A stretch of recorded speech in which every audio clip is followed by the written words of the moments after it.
क्या आप जानते हैं कि भारत का एक राज्य ऐसा भी है जहां मात्र कुछ दशकों में बहुसंख्यक यानी मेजॉरिटी आबादी अल्पसंख्यक यानी माइनॉरिटी बन गई? हम बात कर रहे हैं पहाड़ी त्रिपुरा की। 150 साल पहले यहाँ 90% आबादी जनजातीय थी, लेकिन आज ये सिमटकर लगभग 30% रह गई है। आखिर वो क्या ऐतिहासिक मोड़ था जिसने इस खूबसूरत राज्य की पहचान को हमेशा के लिए बदल दिया? क्या ये सिर्फ पलायन था या नियति का कोई खेल? आज के इस वीडियो में हम त्रिपुरा के इतिहास की उन परतों को खोलेंगे जो शायद किताबों में दब गई हैं। इतिहास के पन्नों को पलटें तो त्रिपुरा एक स्वतंत्र रियासत थी जिस पर माणिक्य राजवंश का शासन था। 1871 के आंकड़ों के अनुसार यहाँ की 90% आबादी जनजातीय समुदायों की थी, जिनमें त्रिपुरी, देवबर्मा, रियांग, जमातिया और चकमा जैसे 19 प्रमुख कबीले शामिल थे। उस समय की संस्कृति, भाषा, कोकबोरोक और प्रशासन पूरी तरह से इन समुदायों के इर्द गिर्द घूमता था।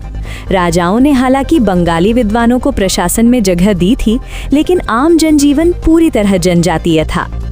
बदलाव की शुरुआत हुई 1947 के विभाजन से, जब भारत आज़ाद हुआ और पूर्वी पाकिस्तान, आज का बांग्लादेश बना, तो सीमा के उस पार सांप्रदायिक अस्थिरता फैल गई। त्रिपुरा 3 तरफ से पूर्वी पाकिस्तान से घिरा था, इसलिए लाखों की संख्या में बंगाली हिंदू शरणार्थी सुरक्षा की तलाश में त्रिपुरा आने लगे। ये केवल एक प्रवास नहीं था, बल्कि एक मानवीय संकट था। अनुमान के मुताबिक करीब 6 लाख से ज्यादा लोग कम समय में यहाँ बस गए। जिस भूमि पर सदियों से जनजातीय समुदायों का अधिकार था, वहाँ अचानक आबादी का संतुलन बिगड़ने लगा। 1947 का विभाजन तो शुरुआत थी, लेकिन 1971 का जय बांग्ला युद्ध, बांग्लादेश मुक्ति संग्राम, त्रिपुरा के जनसांख्यिकीय इतिहास का सबसे बड़ा मोड़ साबित हुआ। आंकड़ों की गवाही पर गौर कीजिए।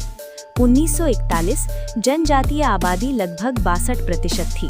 1951 विभाजन के बाद ये घटकर 48% रह गई।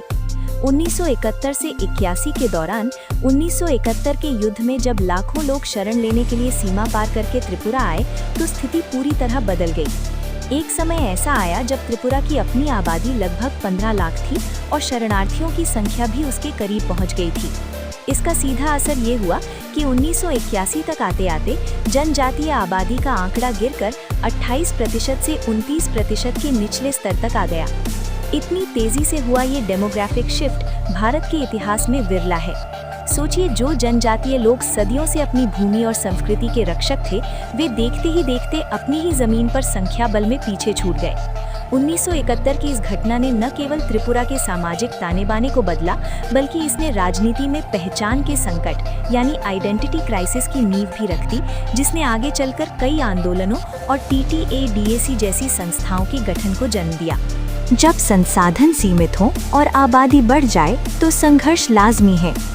1980 के दशक में त्रिपुरा ने उग्रवाद और भाषाई संघर्ष का दौर देखा। जनजातीय समुदायों को लगा कि उनकी जमीन, संस्कृति और राजनीतिक शक्ति छिन रही है।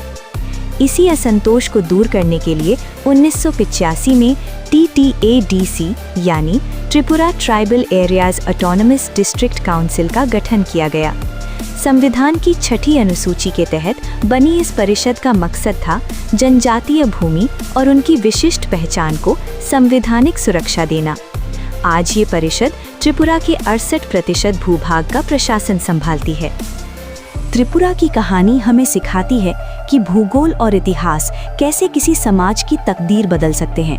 ये सिर्फ आबादी का बदलना नहीं, बल्कि एक संस्कृति के संघर्ष और उसके लचीलेपन, रेजिलियंस की कहानी है। आपको क्या लगता है, क्या TTADC जैसे संस्थान जनजातीय पहचान को बचाने के लिए काफ़ी हैं? अपनी राय हमें कमेंट बॉक्स में ज़रूर बताएं। अगर ये ऐतिहासिक जानकारी आपको पसंद आई तो वीडियो को लाइक करें और चैनल को सब्सक्राइब करना ना भूलें। धन्यवाद।